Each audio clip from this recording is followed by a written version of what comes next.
Kung si Pangulong Duterte pa rin ang presidente natin today, lahat ng corrupt sa gobyerno, wala na yan, sigurado, at nasa kulungan na.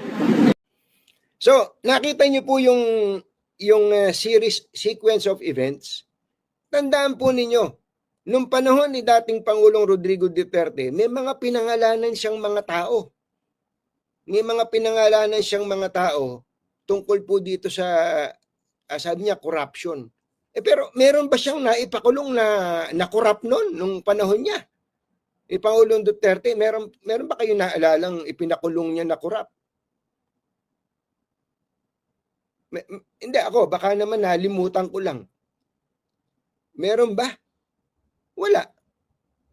Pero in fairness dito sa presidente na to, si Pangulong Bongbong Marcos, magalit na kayo sa akin o magalit, kung hindi niya kinumpronta to, hindi tayo ganito kagising sa katotohanan. Hindi po ba, mga kababayan? Kung hindi ginawa ni Pangulong Bongbong Marcos tong mga pinagagagawa niya na to, hindi sana tayo mulat na mulat ngayon, galit na galit ngayon, na meron palang ganitong klase ng sistema.